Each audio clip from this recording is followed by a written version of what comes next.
Listen, numbers just dropped and they don't look good. The Indiana Fever are reportedly seeing ratings dip compared to last season, and fans are already pointing fingers. Not at the players, not even at the league, straight at the front office. Because here's the tension, this was supposed to be the breakout moment. With Caitlin Clark driving one of the biggest waves of attention the WNBA has ever seen, expectations weren't just high, they were historic. Sellout crowds, national buzz, new eyes on the game. That momentum? It was real. But now, something feels off. Fans are saying the energy doesn't match. The usage feels inconsistent. The system doesn't fully unlock what made Clark must-watch in the first place. And when ratings slide even slightly in a moment that was supposed to surge, that's when frustration turns loud. Check this out, online reactions are escalating fast. Some calling it mismanagement, others questioning decisions behind the scenes. Because in their eyes, you don't get a generational spotlight like this twice. So now the pressure shifts. Not just to win games, but to prove the moment wasn't mishandled. Listen, this didn't start with the ratings drop. It started months earlier, when expectations around the Indiana Fever quietly shifted from hopeful to historic. The moment Caitlin Clark entered the league, the entire equation changed. This wasn't just another rookie joining a rebuilding team. This was a player arriving with built-in gravity, national attention, record-breaking college viewership, a fan base that didn't just follow her, they moved with her. And internally, that creates pressure most organizations aren't fully prepared to handle.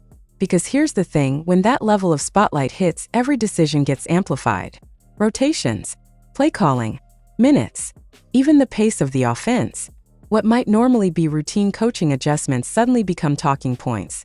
And early on, the Fever tried to balance two timelines at once, developing a young roster while also maximizing the immediate impact of a generational talent. That sounds reasonable. On paper it makes sense. But in practice it creates friction.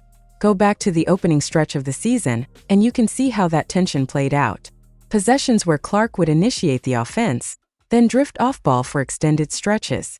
Sequences where the tempo slowed down, pulling the game away from the fast, deep-range rhythm that made her so dangerous in college. It wasn't that she disappeared, but the system didn't always center her strengths. And fans noticed, not casually, immediately, but inside the organization the thinking appeared more layered. There was a clear emphasis on structure, ball distribution, getting multiple players involved, building habits that would hold up over a full season, not just highlight moments. That approach has logic behind it. Teams that rely too heavily on one player can become predictable, easy to scheme against. So the Fever leaned toward balance. Here's where the disconnect starts to form. Because Clark's impact isn't just statistical, it's gravitational.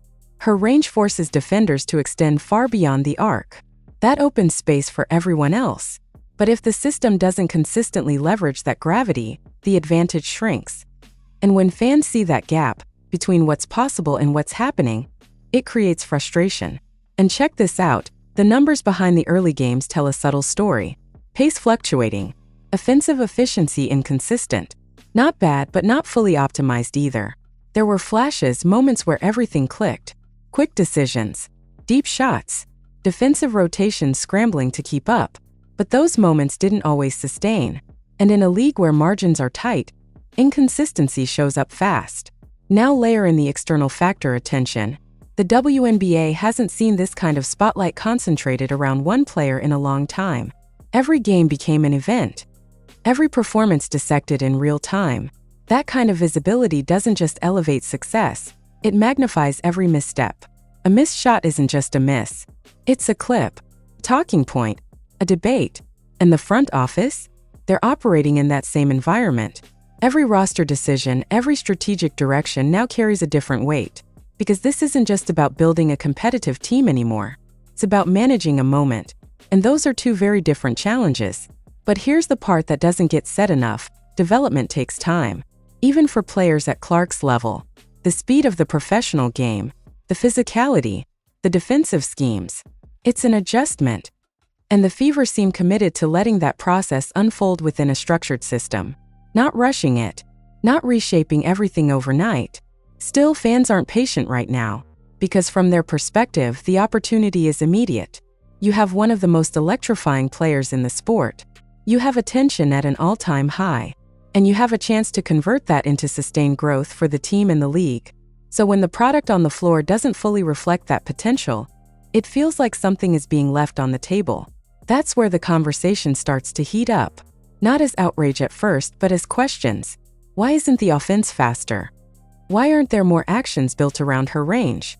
Why does it feel like the system is holding back what made her special? Those questions build.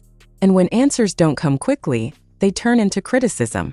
And now, with ratings reportedly dipping, those early concerns are getting pulled back into focus. Not because one stat defines the season, but because it reinforces a narrative that something isn't aligning the way people expected. So the timeline matters. This isn't a sudden reaction. It's a build. From expectation to observation to frustration. And now, with attention still locked in, every next game becomes part of a larger evaluation. Not just of performance, but of direction. But now the conversation turns sharper, because it's no longer just about adjustments. It's about accountability. Around the league, and especially among fans of the Indiana Fever, the focus is shifting directly toward decision-making at the top. Not emotional reactions, calculated criticism. Because when ratings dip during what should be a peak visibility moment, people start asking whether the opportunity is being maximized or slowly slipping. Listen, this is where the details start to matter more than the headlines. Analysts breaking down game film are pointing to patterns. Offensive sets that don't consistently prioritize early action. Possessions where Caitlin Clark gives up the ball and doesn't immediately re-engage. Spacing that sometimes compresses instead of expanding. These aren't catastrophic flaws, but at this level, small inefficiencies stack up. And when you're building around a player whose greatest strength is stretching defenses beyond their limits, even slight misalignment becomes visible. But here's the thing, this isn't happening in a vacuum. Opposing teams are adjusting too. They're picking her up earlier, sending longer defenders, mixing coverages to disrupt rhythm. That's expected. That's what happens when you enter the league with this level of attention. The real question is how your own system responds. Does it counter? Does it evolve? Or does it stay rigid? And right now, critics are saying it leans too far toward structure over adaptation. There's a sense that the offense is trying to fit Clark into a predefined system, rather than letting the system expand around her skill set. That distinction matters, because players like her don't just operate within systems, they reshape them. And when that reshaping doesn't fully happen, it creates tension between potential and execution. Check this out, the conversation online isn't just noise anymore. It's organized. Clips being shared. Possessions slowed down and analyzed frame by frame. Fans pointing out missed opportunities where a quick trigger three could have changed momentum, or where a high pick and roll could have forced a defensive breakdown. This level of scrutiny used to be limited to analysts. Now it's everywhere. And that amplifies the pressure. Meanwhile, the front office has to weigh long-term development against short-term optimization. That's the tightrope. Lean too hard into immediate results, and you risk building bad habits. Stay too committed to a slow development curve, and you risk losing momentum both in performance and in public engagement. There's no easy answer. But the perception right now is that the balance hasn't been struck yet. And perception in this moment is powerful, because the WNBA is experiencing a surge in attention, and a lot of that attention is tied directly to Clark's presence. When casual viewers tune in, they're not just watching a team, they're watching an expectation. They want to see pace, range, creativity, the things that made her must-watch in the first place. And when those elements appear in flashes instead of consistently, it affects how the product is received. But let's not ignore the internal side. Teammates adjusting roles, coaching staff managing rotations, the natural growing pains of a young roster. Those factors are real, and they complicate everything. Because building chemistry at the professional level isn't instant. It requires repetition, trust, shared understanding, and sometimes that process looks uneven before it stabilizes. Still, the outside reaction doesn't wait for stabilization. It reacts in real time. And right now, that reaction is building towards something louder. Not just frustration, but urgency. A feeling that the moment needs to be seized before it shifts. Because moments like this don't stay open forever. Attention moves. Narratives change. And if the system doesn't evolve quickly enough to match the opportunity, the conversation won't just be about growing pains. It'll be about missed chances. And that's where everything starts to tighten. Because now every decision moving forward isn't just about basketball. It's about direction. about whether this team is willing to adjust in real time or stay committed to a path that may not fully unlock what's right in front of them. And now the reaction isn't staying online, it's bleeding into arenas, broadcasts, and the way people are talking about the Indiana Fever in real time. You can feel it. Not just frustration, but a kind of restless energy. Fans showing up expecting something electric and leaving with questions they didn't have before. Not because the team isn't competing, but because the experience doesn't always match the anticipation that Caitlin Clark brings into every building. Listen, watch the crowd during certain stretches. When Clark pulls up from deep early in the shot clock, the entire arena leans forward. There's a spark, a sense that anything can happen. But when possessions slow down, when the ball moves away from that immediate threat and settles into a more methodical rhythm, you can feel that energy dip. It's subtle, but it's real. And over time, those emotional swings start shaping how the team is perceived, not just how it performs. But here's the thing. Inside the locker room, the message likely hasn't changed. Stay disciplined. Trust the system. Build consistency. That's how teams grow. That's how they become sustainable. And to be fair, there's truth in that approach. You don't build a contender by chasing highlights. You build it through structure, repetition, and accountability. The challenge is aligning that philosophy with a player whose presence naturally disrupts traditional pacing. Because Clark doesn't just play the game. She accelerates it. Her range forces defenses to extend further than they're comfortable with. That creates openings that don't exist for most players. And when those openings aren't consistently attacked, it feels like leaving space unused. That's where the tension keeps resurfacing. Not about effort, not about talent, about alignment. And check this out, the conversation among former players is starting to echo the same theme. They're not criticizing the system outright. They're questioning whether it's flexible enough, whether it can bend to maximize a unique skill set instead of asking that skill set to conform. That distinction matters at this level, especially when you're dealing with a player who has already proven she can redefine offensive boundaries. Meanwhile, opposing teams are getting more comfortable. Early in the season, there was an adjustment period figuring out how to defend Clark at this level.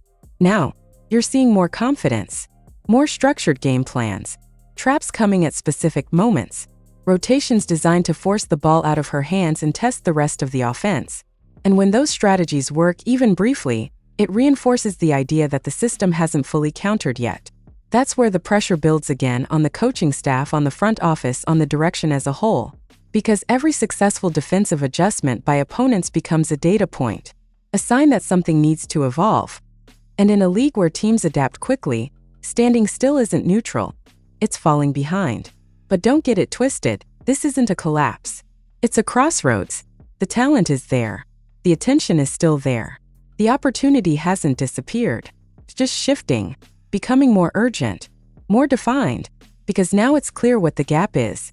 Not between good and bad, but between good and fully realized. And the fans? They're not backing away.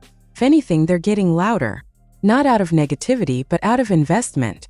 They see what this could be. They've seen flashes of it already. Those moments where everything clicks, pace, spacing, confidence, and the offense becomes exactly what they imagined. That's what keeps the conversation alive. That's what keeps expectations high. So now every game carries a little more weight. Every rotation decision, every offensive set. Because the question isn't just whether the Fever can win. It's whether they can evolve quickly enough to match the moment they're in. And if that evolution doesn't come soon, the narrative won't just stay about growing pains. It'll start shifting towards something tougher to shake, whether a rare opportunity was handled the right way, or slowly let slip through control that never fully adjusted to the player it was built around. And now everything tightens because this is where perception turns into judgment. The Indiana Fever aren't just being evaluated on wins anymore. They're being measured against a moment that feels bigger than the standings. And that's a different kind of pressure. Because when attention spikes the way it has around Caitlin Clark, the expectation isn't just competitiveness, it's transformation. People want to see something that feels new, fast, undeniable. And when that doesn't show up consistently, the conversation shifts from patience to urgency. Listen, this is where front offices either lean in or hesitate, because the blueprint is right there in flashes. Those stretches where the pace jumps, where Clark is initiating early, where defenders are forced to extend beyond their comfort zone. That's when everything opens up. Teammates get cleaner looks. Rotations break down. The game feels tilted. But when the system pulls back into a more controlled structure, That edge fades just enough for opponents to recover. And at this level, just enough is everything. But here's the thing. Adjustment doesn't mean abandoning structure. It means evolving it, expanding it, letting it breathe around a player who naturally bends defenses in ways most systems aren't built for. And that's the decision sitting in front of this organization right now. Do they stay committed to a long-term build that prioritizes balance? Or do they accelerate, reshape, and fully center the offense around what Clark uniquely brings? Because check this out, moments like this don't wait. The league is watching. Opponents are adapting. Fans are reacting in real time. And attention, once it peaks, doesn't stay still. It either grows with the product or moves on to the next story. That's the reality no one can ignore. Inside the locker room, the belief is likely still strong. Players trusting the process. Coaches emphasizing growth. That's normal. That's necessary. But outside, the clock feels louder. Not a literal clock, but a sense that the window to fully capture this surge of interest is already narrowing. And that's where the stakes become clear. This isn't just about one season. It's about direction. About whether this team becomes the example of how to maximize a generational arrival, or a case study in what happens when structure doesn't adapt quickly enough to match opportunity. Because the truth is, nothing here is broken. It's unfinished. And unfinished can go in two directions. It can sharpen into something special or stall just short of what it could have been. So now the focus lands exactly where it should, on the decisions coming next. The adjustments. The willingness to shift. Because if those changes come, the narrative flips fast. If they don't, the questions only get louder. And at that point, it won't just be about performance. It'll be about responsibility. When you're handed a moment this big, with this much attention and this much potential, how far are you supposed to go to maximize it? And if you don't go far enough, who owns that outcome? Listen, this is where you come in, because this story isn't finished yet. The Indiana Fever are still writing it in real time. And every game is adding a new layer to what this moment actually becomes. So don't just scroll past this. If you're watching Caitlin Clark this season, I want you locked in on more than highlights. Watch how she's used. Watch the pace. Watch when the offense flows and when it stalls. Because the difference between those moments, that's where the real story is hiding. And check this out, your voice matters here more than you think. Drop your take in the comments. Not just they should win or they should lose. Break it down. Do you think the front office is playing this the right way? Or are they overthinking a once-in-a-generation opportunity? Because here's the real question, if a team has a player who can shift the entire league's attention, do they have a responsibility to build completely around that? Or stick to a system no matter what? I'm reading everything. Let's talk.